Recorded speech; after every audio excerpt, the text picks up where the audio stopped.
Hi, this is Catherine Dubberly, the Answer Lady. Today I have a nifty idea for making a new kind of loom tool. I mean loom knitting tool. Let's have a look. And I have a nifty idea about a loom tool that starts with an ink pen that we've selected because of its nice grip. Here's the end of it, and here's what came out of it. We're going to discard that. This is a finishing nail that will slide through the tip, but it will only go one way. The head stops. So I'm going to take some of this 2-part epoxy. This epoxy is like a tube with 2 colors wrapped around one another. You snip off a little bit and you knead it together like this. And you see how it's still blue streaked with white? When it's all one consistent color, it's ready to use. A little louder. We're going to press this in, and it has quite a bit of working time on it. Let me have another little pinch. And what we want to do is wait until it's partially set to push the nail through so that the nail has to work. Then the head will become trapped in what we're doing.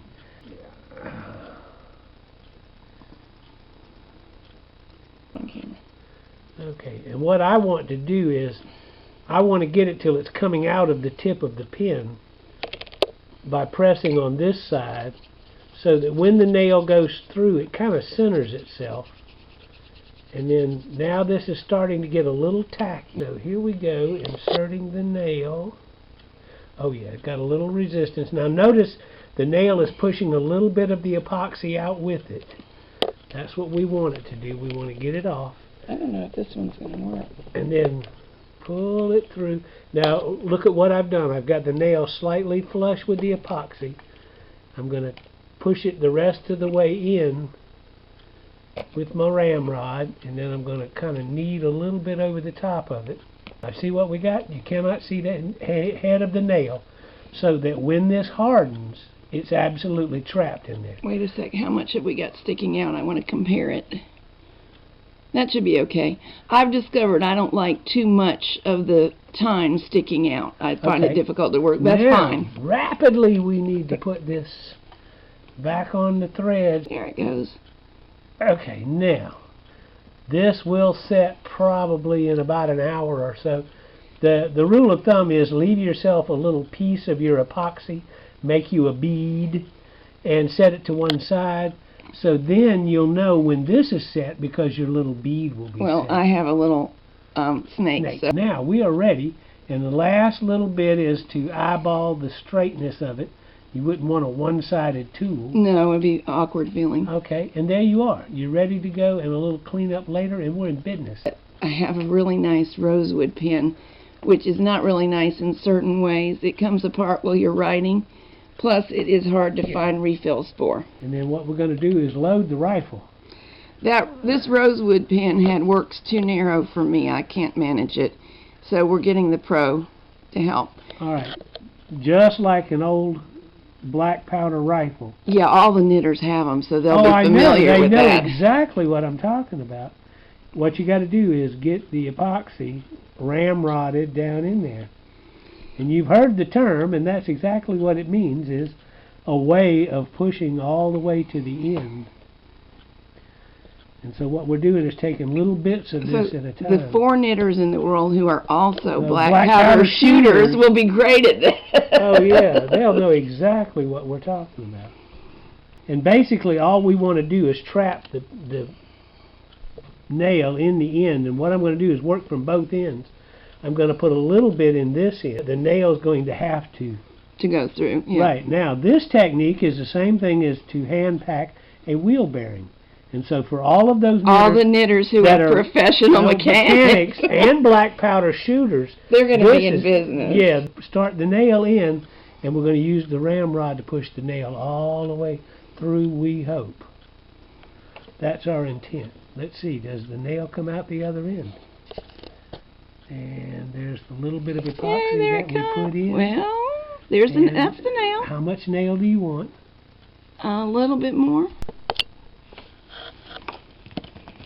Of course, while handling this, you get a little bit of epoxy on whatever you're working on. It's almost unavoidable. So what you see now is me steel wooling that off very gently, and I'll show you when it's all clean. Okay, here they are all cleaned up. The steel wool did a nice job of getting all the residue that our fingers got on the pins. I wanted to talk a little bit about this pin. This is not a name brand pin. Those would be $60 or $80, and I paid $5 or $6 for this one. I think what it is, it's a knockoff of a name brand pin, and the exterior is everything it ought to be, real brass and rosewood, but the interior was not actually premium pin works, and I think that's how come it gave me trouble as a pin, both finding refills and coming apart. So those days are over. It's going to be a premium loom tool for sure. And this one is a freebie from the School of Pharmacy at the University of Georgia. It's not as fine of materials, but it certainly has a grip in what's probably a wonderful place, and it's a nice big around size for maybe some ergonomic help. I know that's going to drive you bonkers, because every time you go to use it, you'll hear this rattle, rattle. Yeah. Here's what we're going to do. We have some just regular multi-purpose cement, and here's how you do this. Like lots of dolphins. Yeah, in case your dolphin comes apart. What you want to do is, this is the piece we want to glue down. Pull it out, and then we're going to put just a little dab right there. Okay, there we go. Now, all we have to do is let that dry, and it should hold it. But by pulling it out first, it'll actually pull some down in with it. All right, now we're going to put a bend on the new tools to match the old tools. But if you'll notice, I'll try to let you see, they're actually not bent exactly the same. So, I guess it's a personal preference. So which curve do you want? This one's almost 90, and this one's more like 85 degrees. Which one do you want? They're both acceptable. I think I prefer this one slightly. Okay. Now, let's show people with this pair of pliers. Notice there's striations, there's hatching here. Knurling is what that's called, and it's for grip.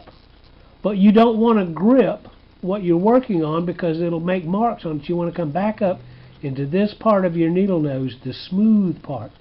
Jeweler's pliers have no knurling on the ends for that reason. So we're going to grab the butt of the needle firmly in the flat part of the jaw and bend. That looks pretty good. Is that going to be good enough? I think so. I usually customize after I work a little bit. I tweak them slightly. Right. Now what we did, we know we want to clean this tip, because a nail tip is actually three-sided or four-sided flat cut, and we want it nice and round. But just in case there was any marking where we did the bending, we're going to wait and do the filing so that we could take that off at the same time. Okay, because this one is really noticeable how flat some of the sides are on it. Okay, and we're going to take that off. All right, here's the thing, is you need something to put as a base. A piece of wood is helpful. And this is going to take me a few minutes, because I don't want to put a lot of pressure on what I'm doing. So you're filing off the flattened sides that are the normal part of a finishing nail tip. Right. Plus slightly blunting the point, right? Right. Well, what we're doing is we're going to, where those flat sides meet, it makes a point, like the edge of a pyramid. And we're going to take the edge off all the way around. Okay, Jack has finished cleaning this tool up for me. And this one is not done yet. But I believe you can see the difference. The one that I'm wiggling now on the right of the picture has been cleaned for use, and the one on the left still needs its tip filed. I wanted to talk for a minute about doing the filing that we're going to do. You notice what I have, 2 halves of a popsicle stick and a pair of vice grips. Yeah, there we go. Again, a gun-making technique. You don't want to damage the metal, but you want to hold it firmly. And I normally have all kinds of techniques, such as the V of a pair of side cutters to put this curve into. But let me say that you not only want to take the edges off of that old nail, but you also want to taper it slightly. You want to start back here somewhere and bring your tip to a nice even taper. It's true. It knits a lot better if Right. the stitch will slide from a All right. almost point down the And let me taper. just say, for those that care, sawing is back and forth. A file is designed to stroke in one direction. So the reason I'm using this vice grip is so you can stroke it this way, turn it just a little bit, keep the same movement going, and you get to go all the way around your nail doing the same thing. A nice stroking movement, and if you move towards the end of the nail as you go, you'll get that taper that you're really after. And here we go on the clubhouse turn. It's a lot easier when you're not trying to do it on the camera, where you can actually look at what you're doing. I'm doing it by feel right now. Yeah. But then, when you get through, here's how you want to blunt the end. You just want to do the same stroking technique. Very slightly. Yeah, no pressure, just the file itself. And you want to go from several different directions. And if you can press down on it and not feel the point, then you know you got what you want. But you don't want a flat point. We have one. Right. Yeah, And there you go. I would do the reverse on this. The point came, I guess they used wire and just cut it. And I would taper it because it will pick up the stitch more smoothly. Right. We're almost there. And then we're going to turn Catherine loose to knit, knit, knit. I'm going to like this tool. I bet you will. Oh, and one more thing that you might consider if you're going to make one of these, make sure the pen that you use is your pen. This is not my pen? No. Oops, sorry. It is now, and it's a perfectly good tool.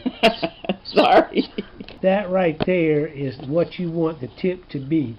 I can feel it, but it's not But leaving. it wouldn't puncture skin. No, Yeah. no. We're just cleaning the tip now with steel wool, the same as we cleaned everything else. Yeah, again, a nice circular movement, because the metal actually has a grain to it, and you don't want to go against the grain and make those little microscopic rough places that you can't see. The yarn sure that can, the though. yarn will know is there.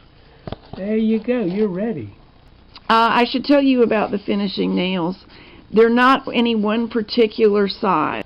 What I did was select the size that would go through that opening in the pins that I had from the hardware we had. And I wanted something at least 1.5 inches long because I thought it was going to take that much to seat the nail and have enough shank to stick out and make the point. But there's no great science behind it. You can always take the pins you want to recycle off to the hardware store. I would caution you that you don't want an overly thick nail because it's going to be hard to lift stitches off. Just to show you, look at the groove that the needle made into the popsicle stick, so we know that it didn't damage the metal any at all. The wood takes the brunt of it. Sure did the job, didn't it? Yeah, always remember, if you can't grip it tightly enough on your own, set your vice grips just right to take up the distance with the wood, and that protects what you're working on. And we're going to knit here. It's giving me wonderful mechanical advantage. It turns out that this grippy pad is in a great place for comfort. This tool is very light, the one made out of your pen, but it feels very strong compared to a purchased Walmart tool. I'm not sure why that would be, but I'm enjoying it. Go ahead. Well, yeah, one of the reasons you're finding that pen to be such a great tool for pressing and pulling is that's exactly what writing ergonomics is for. You must push on the pen and pull on the pen, so you've got years of design technology in something made for you to grip that you're going to be pushing on for a while. If you write a novel, wow, how much are you going to use your pen? Hardly at all because I have a laptop.